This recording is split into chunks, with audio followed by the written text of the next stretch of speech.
그 인류대학을 정말 우수한 성적으로 졸업한 또 젊은이가 있었는데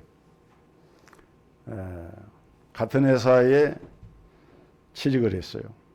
아주 유명한 백화점인데 그래서 그 직장에 들어가서 처음 임무를 부여받았는데 엘리베이터에서 손님들을 안내하는 그런 일을 하게 됐습니다. 이 두 사람은 처음에 이상하게 생각했어요. 아니 이렇게 인류대학까지 졸업하고 실력이 있는 사람들인데 겨우 직장이라고 들어온 거지 백화점에서 엘리베이터에서 손님들 안내하는 이런 일을 해도 되겠는가. 그중에 한 젊은이는 얼마간 근무를 하다가 도저히 이것은 내 적성에 맞지 않는다. 내가 좀 더 다른 자리를 찾아봐야 되겠다. 그래서 사직서를 내고 회사를 그만두었습니다. 다른 한 사람은 자기도 그런 마음이 들었지만은 이 회사의 사장님이 이 백화점에 여러 부서가 많은 가운데서 나에게 이런 일을 맡긴 것은 뭔가 뜻이 있을 것이다. 좀 내심으로 마음에 들지는 않지만은 그래 최선을 다해서 한번 일을 해보자.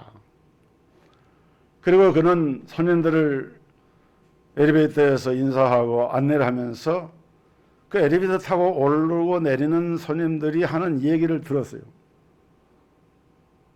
이 백화점에는 무슨 물건이 좋다. 뭐가 있으면 더 좋겠다. 또 뭐가 불편하다. 이런 얘기를 들으면서 그냥 그걸 흘려버리지 않고 그것을 메모를 해가지고 이제 그 보고하는 시간에 그 사람들 회의하는 시간에 그런 내용을 보고를 했어요. 그 회사에서는 이 사원의 보고를 듣고 여러 가지 개선점을 개선하고 또 그 의견을 반영을 한 거예요. 그것은 그 사원의 의견이 아니고 그 백화점을 이용하는 고객들의 이런 생각인데 이것을 계속해서 반영해서 이렇게 하다 보니까 백화점에 대한 인식이 좋아지고 그 백화점의 매출이 늘어나고 또 주변 사람들로부터도 굉장히 이 사원에 대한 평가가 좋은 평가가 나오게 됐어요. 그래서 점점 승진을 하게 되고 나중에는 그 회사의 총 지배인이 돼가지고 그야말로 이 사원은 자기가 꿈꾸던 그런 경영자 위치에까지 서는 그런 직원이 된 것입니다. 여러분 우리가 인생을 살아가다 보면은 왜 나에게 이런 일이 주어지는가? 왜 나는 이런 광야 같은 힘든 일 속에 내가 들어가야 하는가? 하고 자기의 삶에 대해서 마음에 받아들일 수가 없는 뭔가 그 편치 않는 그런 감정을 가지게 될 때가 있어요. 이스라엘 백성들이 그랬어요. 이스라엘 백성들이 출애굽을 하고 그렇게 약속했던 가나안 땅을 젖과 꿀을 흐르는 땅을 향해서 가는데 그들에게 주어진 것은 가나안 땅이 아니었습니다. 저 아라비아의 광야에서 그들은 하나님의 인도하심을 따라서 젖과 꿀이 흐르는 이런 땅으로 간 것이 아니라 가데스 바네아라고 하는 곳에 이르게 되었는데 이 가데스 바네아에서 이스라엘 백성들이 하나님의 뜻을 거역하고 불신앙적인 모습을 보여주게 됩니다. 모세가 하나님의 지시를 따라서 각 지파별로 한 사람씩 12명의 정탐꾼을 선발해가지고 가나안 땅을 정탐하고 40일 동안 그 땅을 정탐하고 돌아온 후에 보고를 하는데 여호수아 갈렙을 제한 나머지 10사람은 악평을 하면서 이제라도 우리가 차라리 애굽으로 돌아가는 것이 좋다. 결국 그 일로 하나님은 이스라엘 백성들에 진노하셨고 그들이 이스라엘 땅은 땅을 정탐한 40일을 1년으로 계산을 해가지고 40년 동안을 광야 생활을 하도록 그렇게 하나님이 인도를 하셨어요. 여러분, 그렇다고 해서 하나님이 이스라엘 백성들을 미워하신 것이냐? 아닙니다. 그들을 일부러 괴롭게 하신 것이냐? 결코 아닙니다.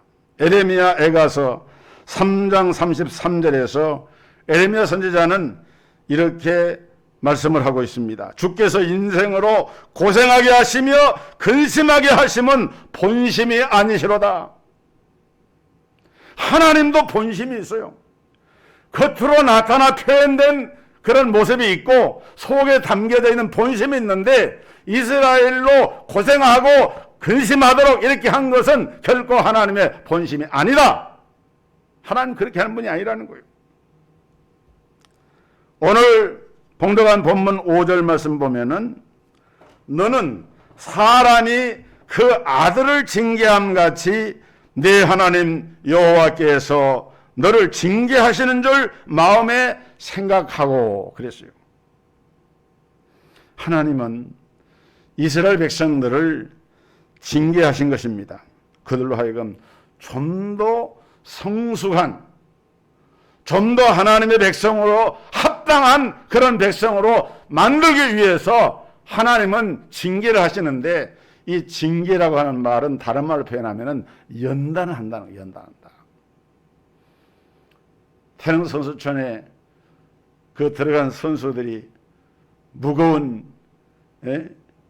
그 바벨을 들어 올리고 줄을 잡고 그 아주 격렬하게 연습을 하고, 그 왜 그렇게 합니까? 실전에 나가서 상대 선수와 경쟁할 때에 상대 선수를 제압하려고 힘과 근력을 키우는 것 아니겠습니까? 그래서 훈련하는 거예요. 연단하는 거예요. 오늘 하나님은 여기 신명기 8장 16절에 보면은 이렇게 하나님의 연단에서 마침내 그 백성들에게 뭘 주려고 그러느냐? 복을 주시려고 한다. 너를 시험하사 마침내 내게 복을 주려 하심이었느니라. 이렇게 말씀을 하고 있어요. 마침내 하나님이 택하신 백성들 하여금 복 주시기 위해서 그들을 광야의 길로 인도하셨다. 이렇게 말씀하고 있어요. 오늘 우리는 이 말씀을 통해서 왜 우리 하나님이 때로는 우리에게 힘든 광야의 길로 인도하시는지 그 이유를 우리가 깨달을 수 있어야 돼요. 첫째로 우리 하나님은 이스라엘 백성들을 낮추시기 위해서 그들을 광야로 인도를 하신 거예요. 마음이 높아지는 것을 교만하다 그러죠. 마음을 낮추는 것은 겸손해지는 거예요. 여러분, 성경에서 우리 하나님은 교만한 자를 물리치시고 겸손한 자에게 은혜를 베푸시고 겸손은 겸손은 존귀의 앞잡이고 교만은 패망의 선봉이다. 너무도 많이 강조되고 있는 말씀이 교만하지 말라는 말입니다. 오늘 신명기 8장 16절에 내 조상들도 알지 못하던 만나를 광야에서 내게 먹이셨나니 이는 너를 낮추시며 그랬어요. 하나님의 은혜를 받으려고 하면은 교만이 꺾어져야 되는데 우리 인간은 근본적으로 이 교만이라고 하는 함정을 쉽게 벗어내기 어려워요. 왜? 죄성이 있기 때문에. 은혜를 받았어도 하나님의 은혜를 체험을 했어도 자신도 모르게 이 교만이라고 하는 것이 우리 마음속에서 일어나게 되면은 하나님과의 은혜를 차단시켜 버립니다. 은혜로는 하나님을 대할 수가 없어요. 하나님은 교만한 자를 대적하시는데 그렇게 되면 자연스럽게 교만한 자는 하나님의 진노를 경험할 수밖에 없게 됩니다. 그러면 신명기 8장에서 말씀하고 있는 이 교만이라고 하는 것의 구체적인 내용은 무엇이고 겸손이라고 하는 것은 무엇을 말하는가? 한마디로 표현하면은 교만은 하나님을 잊어버리는 것을 말해요. 하나님을 잊어버리는 것이 교만입니다.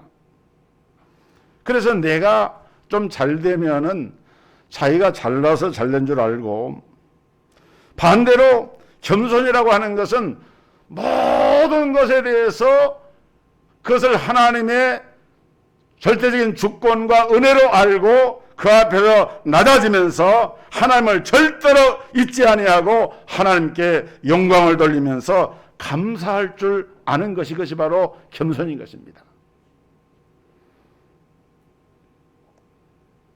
교만에 대해서 말씀한 여기 14절 말씀을 이제 뒤에 보면 다 안 읽었지만은 거기 보면은 내 마음이 교만하여 내 하나님 여호와를 잊어버릴까 염려하노라 그래서요. 여러분, 우리가 하나님을 섬기고 살고 있지만은 자신도 알지 못하는 사이에 하나님의 존재, 하나님의 역사, 하나님의 절대적인 주권과 섭리 속에 있는 내 인생의 삶의 관계를 잊어버릴 때가 많은 거예요. 그럼 왜 이렇게 잊어버리고 교만해지게 되느냐? 12절과 13절에 보면 이런 말씀이 나옵니다. 네가 먹어서 배부르고 아름다운 집을 짓고 거주하게 되며 또 내 소와 양이 번성하며 내 은금이 증식되며 내 소유가 다 풍부하게 될 때에. 그렇습니다. 여러분, 우리가 일반적으로 하나님을 잊어버리기 쉬운 때가 언제일까요? 모든 것이 힘들고 어렵고 그럴 때가 되면 정말 우리는 그때 하나님께 부르지 않을 수가 없어요. 하나님 도와주세요. 하나님 함께 해주세요. 하나님을 간절히 찾을 수밖에 없는데, 은금과 소유가 풍부하고 그 소와 양떼가 때를 이루고 그 모든 토지의 소산물이 넉넉하고 먹고 입고 사는데 부족함이 없게 되어지면 되어질수록 사람들은 어떤 생각을 하게 되느냐? 하나님 없어도 살만한데 세상이, 이렇게 생각을 한다는 거예요. 이게 성경에서 가르치는 말씀입니다. 다 자기가 잘나 산 줄 아는 거예요. 그래서 17절에 보면 이렇게 말씀합니다. 네가 마음에 이르기를 내 능력과 내 손의 힘으로 내가 이 재물을 얻었다 말할 것이라. 잘되고 번성하게 되면은 그걸 하나님께 영광을 돌리는 것이 아니라 내 힘으로 했다, 이렇게 한다는 거예요. 자기가 잘나서 잘된 줄로 생각이 쉽다는 것입니다. 하나님의 은혜를 잊어버리게 되면은 모든 것이 내가 다 잘해서 된 거예요. 교만에 빠지게 됩니다. 반대로 겸손은 뭡니까? 겸손은 내가 형통할 때에도 모든 것이 하나님의 은혜인 줄 알고 하나님의 은혜를 절대로 잊지 않고 하나님께 감사하는 것입니다. 18절 말씀 보면은 내 하나님 여호와를 기억하라. 그가 내게 재물 얻을 능력을 주셨습니다. 이것을 믿음으로 받아들이는 거예요. 여러분, 우리가 이런 겸손과 이 교만의 대표적인 사례를 누구를 통해서 볼 수 있느냐? 바로 이 신명기 말씀의 기자인 모세의 삶을 통해서 분명히 알 수가 있어요. 여러분, 모세가 애굽의 궁중에서 40년 동안 살 때에 불편한 것이 뭐가 있겠습니까? 애굽왕 바로왕의 공주의 아들이기 때문에 왕자나 같은 신분이에요. 그러니까 40년 동안 살면서 먹고 입고 쓰고 생활하는 모든 것이 다 충족합니다. 그런데 그때 모세는 하나님을 잊어버렸어요. 물론 그 뿌리의 하나님을 어머니로부터 배운 히브리인의 하나님에 대한 생각이 다 없어진 건 아니겠지만은 그런 일상의 삶 속에서 하나님을 잊고 산 그런 기간이었는데, 그러다 보니까 뭐가 나옵니까? 혈기와 자만심과 교만한 마음을 가지고 자기 힘으로 자기 동족의 문제를 해결해 보겠다고 살인도 마다하지 않고 그렇게 자기의 힘을 과신하고 서둘렀던 사람이 모세였는데, 하나님이 살인자가 돼가지고 도망가서 저 미디안 광야로 들어가서 40년 동안 이제는 아무도 기억해 주는 사람이 없는 그 광야에서 양을 치면서 사는 동안에 모세는 철저하게 낮아지게 되었고, 거기에서 하나님의 임재와 하나님의 음성과 하나님 주시는 미션을 붙잡는 역사가 거기서 일어나게 됩니다. 내가 스스로 할 수 있다고 생각하던 그때에는 모세는 살인자가 됐어요. 그러나 낮아지고 겸손해져서 하나님의 음성에 귀를 기울일 때 그는 하나님의 음성을 듣게 되었고 하나님의 미션을 붙잡게 되었다 이 말이에요. 애굽의 궁중에 살 때는 그렇게 하지 못했는데 저 미디안 광야에서 어려운 생활을 할 때 모세는 하나님 앞에 낮아져서 하나님의 은혜를 받는 자리에 이르게 됐다 그 말이에요. 두 번째로 우리 하나님은 이스라엘 백성들의 순종 여부를 시험하기 위해서 그들을 광야로 인도하셨다 그랬습니다. 자, 이스라엘 백성들이 하나님 명령을 순종하느냐 불순종하느냐, 그걸 어떻게 했다고요? 시험하셨다. 오늘 본문 2절에 보면은 너를 시험하사 내 마음이 어떠한지 그 명령을 지키는지 지키지 않는지 알려 하심이라. 여러분, 우리가 이 구약 시대의 모세 당시에 히브리 백성들에게 하셨던 이 말씀을 지나간 옛 이야기로 뭐 고전 읽는 것처럼 이렇게 생각하면 안 돼요. 이 말씀은 오늘날 우리에게도 하나님은 우리를 시험하시는 거예요. 우리 믿음을.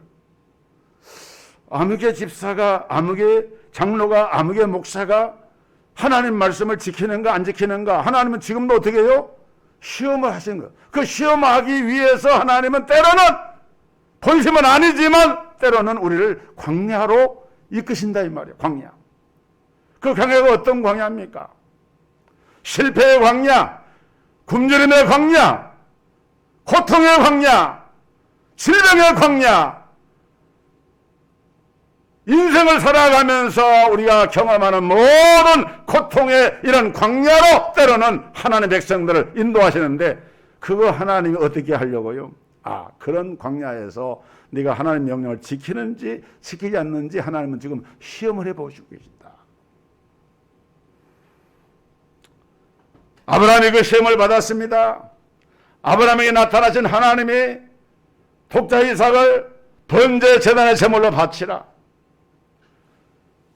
얼마나 큰 시험입니까? 그런데 아브라함은 그 시험을 당했을 때 그 하나님 말씀에 즉각적으로 순종을 합니다. 이런 새벽부터 일어나가지고 하나님 지시하신 대로 갑니다. 결국은 어떤 결과가 나타납니까? 여호와 이레. 하나님이 다 준비하고 계시고 결국은 네가 이제야 하나님 여호와를 사랑하는 줄 내가 알았노라 시험에 합격 통지서를 받게 됩니다. 욥도 보세요. 욥은 엄청난 시련과 시험을 당했어요.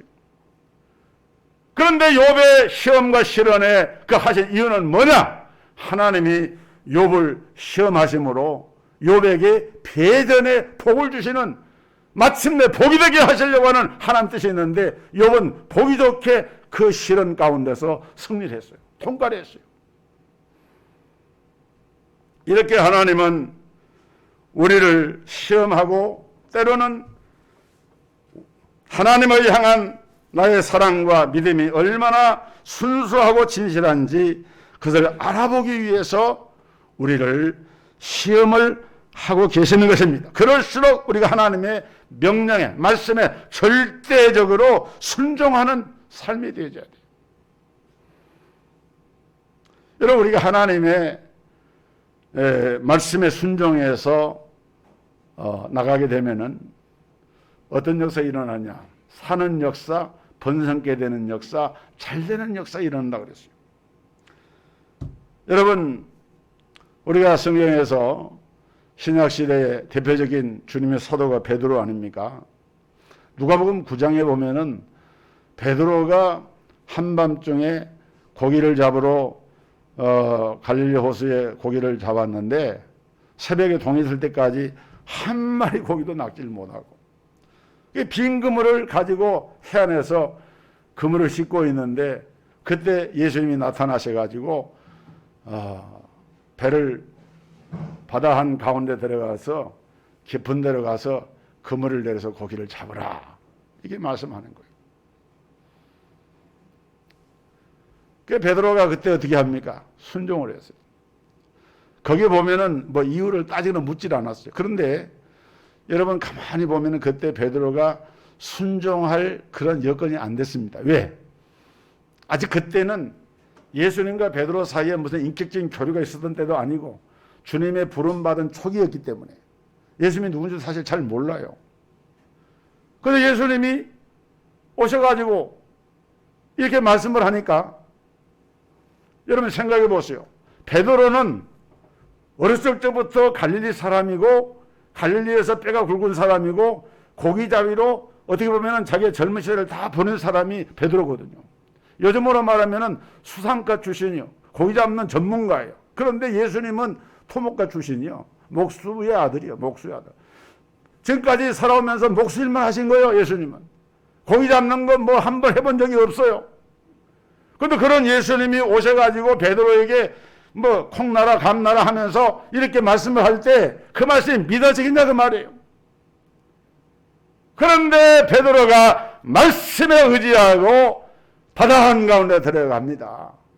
그리고는 그물을 내려요. 또 한 가지, 여러분 고기 잡는 시기와 방법에 문제가 있는데 원래 이 갈릴리 바다는 고기를 잡을 때 밤중에 고기를 잡게 돼 있어요.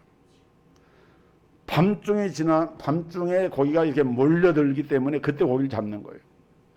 그리고 이제 날이 밝아지면은 고기가 빛을 피해가지고 깊은 데로 들어가 버리고 하기 때문에 고기를 잡기 어렵다 그래요. 그래서 베드로가 밤새도록 고기를 잡았던 거예요. 그런데 못 잡았어. 이제 날이 새갑니다. 이제는 고기 잡을 때가 아니에요. 그런데 예수님께서 깊은 곳에 가서 그물을 내리라. 베드로가 그 말씀에 순종해가지고 그물을 내릴 때 그물이 찢을 만큼 엄청난 고기를 찾게 됩니다. 사랑하는 성도 여러분, 우리 인생의 광야길을 걷는 것처럼 힘들고 고달프다 하는 그런 여러분 마음속에 그런 마음이 있다고 하면은 오늘 우리가 이 말씀을 다시 한 마음에 담아야 돼요. 그래, 광야지만 날이 새가지만 내 평생 내가 했던 전문가였지만 이걸 포기하고 주님 말씀 앞에 내가 순종하겠습니다. 다 내려놓고 주님 말씀을 의지하고 주님 말씀 앞에 순종하겠습니다. 그 명령에, 하나님의 명령에 순종할 때 하나님의 역사가 일어난 줄 믿으시기를 주의 이름으로 축원합니다. 그게 일어나는 거예요. 여기 보면 그랬잖아요. 그리하면 너희가 살고 번성하고 여호와께서 너희의 조상들에게 맹세하신 땅에 들어가서 그것을 차지하리라. 어떻게 하면 불순종하지 않고 순종하면, 하나님이 시험하실 때에 아니요 하지 않고 아멘하고 순종하면은 그 역사가 일어난다는 거예요. 세 번째로 우리 하나님은 이스라엘 백성들로 하여금 우리 하나님만 전적으로 의지하게 만들기 위해서 그들을 광야로 인도하셨습니다. 오늘 본문에 보면은 3절에 너를 낮추시며 너를 줄이게 하시며 또 너로 알지 못하며 내 조상들도 알지 못하던 만나를 내게 먹이신 것은 사람이 떡으로만 사는 것이 아니요 여호와의 입에서 나오는 모든 말씀으로 사는 줄을 네게 알게 하려 하심이니라. 여러분, 사람은 여기서 이 떡은 밥을 말하는 거거든요. 영어 성경에는 브레드, 빵이라고 나오고 우리말 번역에는 떡이라고 그러지만은 쉽게 말하면 그게 이제 그 사람들이 먹는 밥 양식이에요. 사람이 육신의 양식만 먹고 사는 게 아닌데도 사람들은 보이지 않는 하나님의 말씀에 대한 권능을 의지하기보다도 세상에 먹고 사는 문제가 가장 중요하다고 생각을 하면서 착각을 하고 산다는 거예요. 그래서 거기에 대해서 주님이 야, 이건 뭘 말합니까? 사람이 찾고 구하는 세상의 양식, 그것은 바로 사람을 의지하고 자기 힘을 의지하는 것이라고 하면은 여호와의 말씀, 보이지 않지만 내게 들려지는 말씀을 의지하고 사는 것은 하나님만 의지하고자 하는 그 믿음을 보여주는 것이 바로 이 말씀인 거예요. 여러분, 광야가 어떤 곳입니까? 광야는 사람이 살 수가 없는 곳이에요. 지금 아프가니스탄이 소련이 1979년에 들어갔다가 17년 만에 물러가고, 그리고 이제 미국이 20년 만에 또 들어갔다가 거기서 20년 만에 또 나오고. 왜 아프간이 이렇게 어려우냐? 아프간은 산지로만 돼 있는, 우리나라도 산악국가지만은 우리나라 산들은 산과 들과 나무와 강과 이런 것이 어울려 있지만은 그 아프가니스탄의 이 땅이라는 것은 우리나라 한반도의 한 4배쯤 되는 큰 땅입니다. 그런데 아프가니스탄은 사람들이 살 수 있는 그런 땅이 아니에요. 부족들도 한 큰 부족들이 7, 8 부족들이 모여가지고 생긴 그런 나라이기 때문에 나라가 복잡해요. 이게 광야예요. 쉽게 말하면 그게 광야야, 광야. 광야는 먹을 것도 없죠. 먹고 살 거. 그러니까 마약을 재배해가지고 그걸 무역을 하고 밀수하고 해가지고 사는 그런 나라다 보니까 얼마나 그 사람들이 힘들고 어려운 삶입니까? 그런데 어떻게 보면은 우리 인생의 삶도 그 광야 같은 삶, 정말 의식주 문제 해결할 수 없는 그런 삶을 우리가 사는 것처럼 이런 삶을 살아갈 때 그 이유가 무엇인가를 우리가 알아야 되는데, 내 힘을 내가 의지하고 하나님을 멀리하는 것이 아니라 내가 의지하던 것들을 다 포기하고 오직 하나님만을 바라보면서 의지하고 살아야 된다. 왜? 광야에서 이스라엘 백성들이 자기들이 농사한 것도 아니고 결국은 하늘만 쳐다본 것 아닙니까? 하늘에서 만나만 내려줘야 돼요. 하나님이 생수를 줘야 먹고 며칠하고도 하늘에서 줘야 먹고, 그게 광야였다고 말이에요. 그런데 놀라운 것은 여기 성경에 뭐래요? 너희가 거기서 배고프지 않고 너희 의복이 헤어지지 않고 다 하나님이 그렇게 40년 동안 수백만의 이스라엘 백성들에게 그걸 다 공급해 주셨다는, 그러면서 그러니 너희는 하나님 여호와만 의지해라 라고 말씀하고 있는 거예요. 오늘 자신의 힘을 의지하지 말고 하나님만 의지하며 산다고 하는 걸 깨닫도록 하기 위해서 우리 하나님은 이스라엘 백성들을 광야로 인도하신 것입니다. 그들을 낮추시고 그들이 하나님께 순종하는 여부를 확인하시고 그들이 하나님만 의지하는 것을 바라는 그 마음 때문에 하나님은 그들을 광야로 인도하셨고 훈련하신 거예요. 오늘 여러분, 지금까지 우리의 모든 삶을 붙들으신 하나님은 앞으로도 변함없이 영원토록 우리의 손을 붙들어 주실 것이고, 축복의 산, 약속의 땅, 영적인 가나안 복지에 이르도록 저와 여러분을 인도해 주실 것입니다. 이 믿음을 가지고 고난의 모든 삶을 믿음으로 이겨내는 복된 성도들이 다 되기를 주의 이름으로 축복합니다.